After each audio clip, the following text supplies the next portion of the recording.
2,160. That is the number of children that go missing every day in the United States, according to statisticbrain.com, and 80% are abducted by strangers near their own homes. As a former latchkey kid of the 1980s and 1990s, I understand what it feels like to be an unsupervised child. All parents and guardians should be aware of the legal, emotional, and physical ramifications of leaving children unsupervised. As of 2018, Utah State has passed a law called free-range parenting. This bill will allow parents to leave their children unsupervised in vehicles, during rides or walks to school, or on mass transit, and also in parks or play areas. Today I will go over why I believe that parents and guardians should refrain from practicing the free-range parenting law. Number one, by pointing out that there are conflicts in local, state, and federal law that could allow parents to be charged with crimes without even realizing they have done something wrong. I'll also be discussing actual cases where children have fallen victim to predators as a result of being unsupervised and others who wanted to harm them. I will also be discussing cases of unsupervised children and what they themselves can get into when under the influence of someone other than their own parents. And I will also be discussing emotional and relational effects of being an unsupervised child. So let's begin by looking at the free-range parenting laws and how there are some conflicts between state, local, and federal. The federal definition of child neglect is basically failing to protect children emotionally or physically, or causing physical harm to a child who is not yet emancipated, meaning under the age of 18 years old.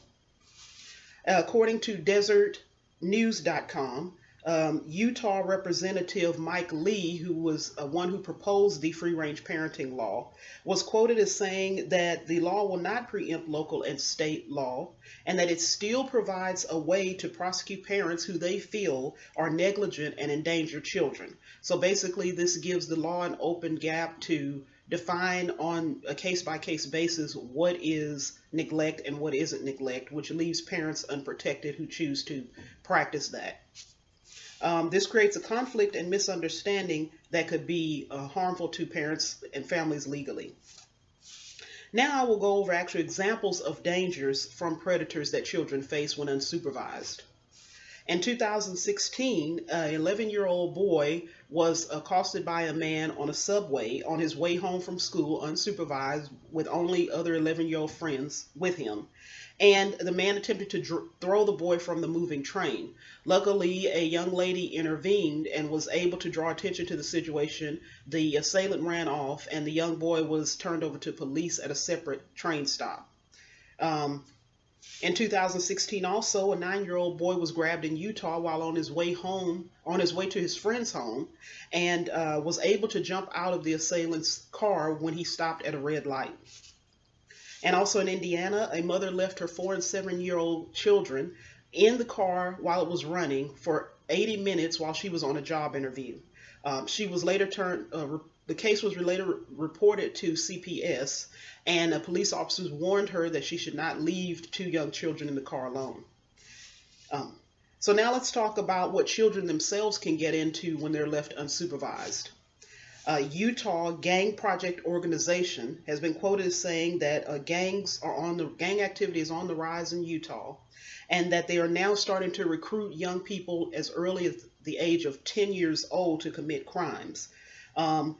Statistics have shown that research has shown that one of the main reasons that children get involved in gangs is that they are unsupervised, that they look for protection that the parents should provide, and that also they want to belong to groups. In 2014, a well-known case in Wisconsin, a 12-year-old girl was stabbed multiple times by 2 other 12-year-olds who had been strongly influenced by a fictional internet character called Slender Man. They assaulted this young lady by taking her out in the woods, being unsupervised, and luckily she survived, and the young girls are now committed to mental institutions. This is just another example of what can happen when children are left unsupervised. So lastly, I will talk about the emotional and relational ramifications of being an unsupervised child. As a latchkey kid, as I mentioned earlier, I understand that the fear and the loneliness that a child can feel when they are left unsupervised for long periods of time. Children can also develop authority figure issues by being given adult-like roles and control over themselves and their own time. They can begin to rebuke parental authority and also authority from other adults, including police officers.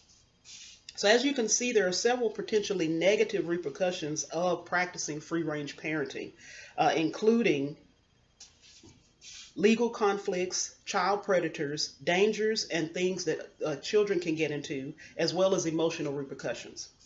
Although parents cannot supervise their children 24 hours a day, 7 days a week, parents should focus on becoming more involved with their children rather than less. Free-range parenting really gives more freedom to parents and not children. And I urge you to be proactive parents and guardians and show the kind of love towards children that protects them and guides them. Remember, you, the parents and guardians, can prevent children from becoming one of the 2,160 children that disappear in the United States every day. Thank you.